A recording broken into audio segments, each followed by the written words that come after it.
Hello again, this is Randy, your sewing machine man. What we're looking at today are old school analog foot controls. These are the non-electronic analog, which means they are like this one, Bakelite. They were on the old machines like the old Singers. This was standard on the featherweight for many, many years. This one was rigged up for a 301 or a 401. And they're on the 500 Slantomatics. They're on the stylus, things like that. This was convertible. It could go on the floor. This is the footrest. Put your foot on here and then torque it over to the side for go and speed.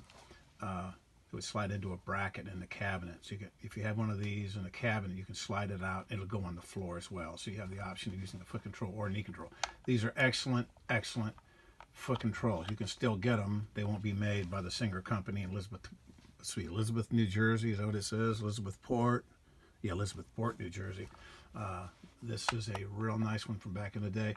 And what's good about these is they are very precise, very well made on the inside. I'll take one apart here that we have.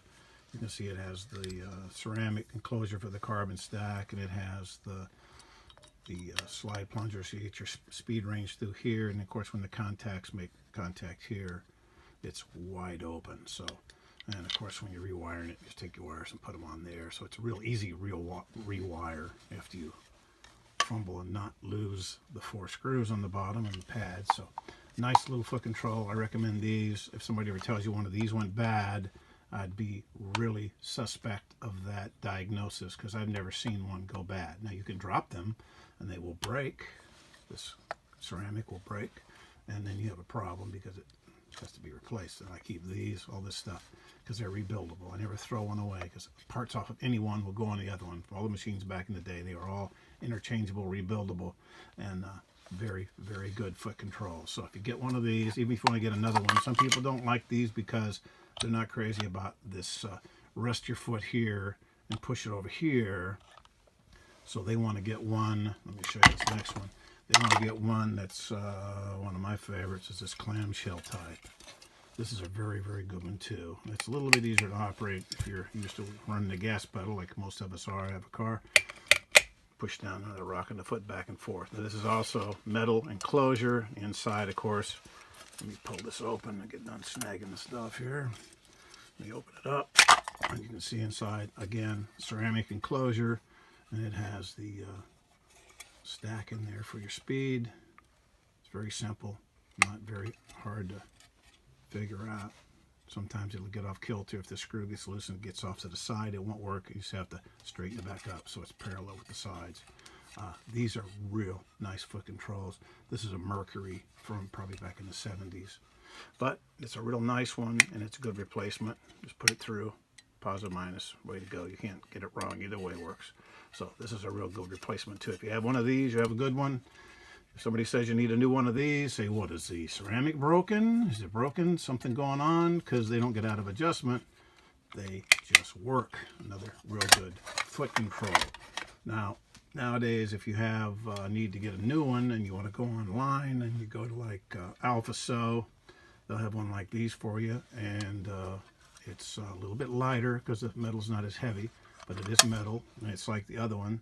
And then it has the enclosure on the inside, the ceramic enclosure.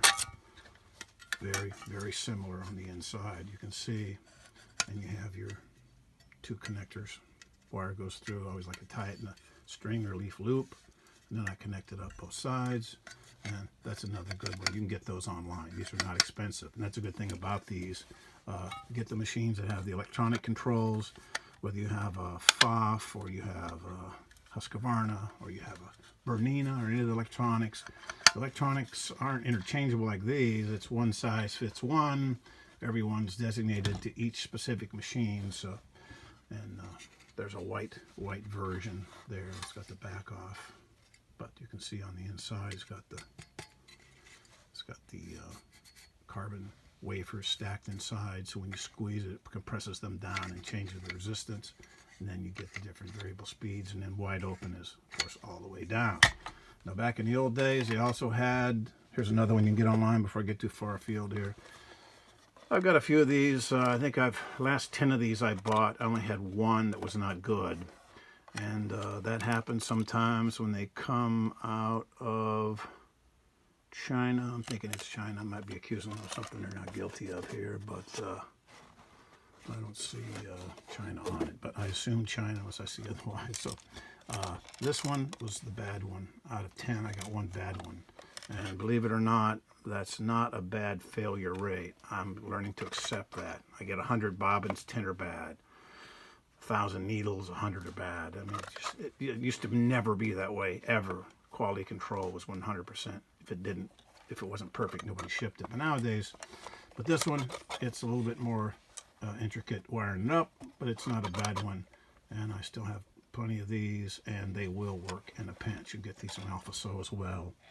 But let's see, the old school ones, the old Kenmores, these little guys, Bakelite enclosures, same on the inside with the same stack, just a different variation of the theme.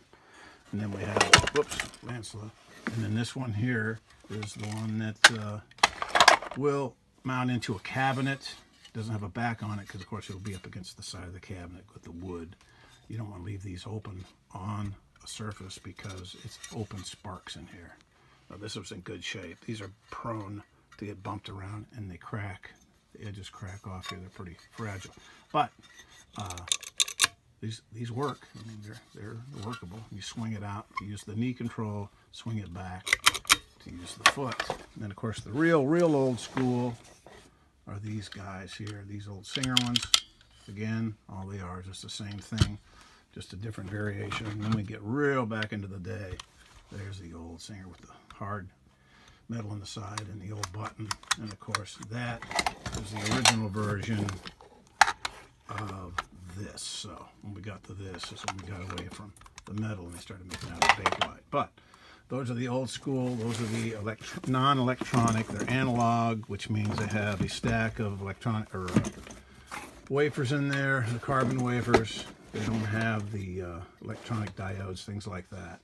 So the other ones are lighter. So you get the new ones, they'll be lighter. These are heavy, and they can get banged around and get broken. So be real careful with them. But if you're going to replace one, my first preference is getting one like this. That's my first preference. My second preference would be get that Alpha So, and you can get this in black or white, and that's not a bad little unit if you can get that guy online. They're not expensive. So if you have a non-electronic where you have two wires coming down, you can replace with that, and you do yourself a favor to get those. So there's just a basic, quick synopsis for foot controls. I had a customer ask about that. So that's basically all your analog options. So thanks for watching.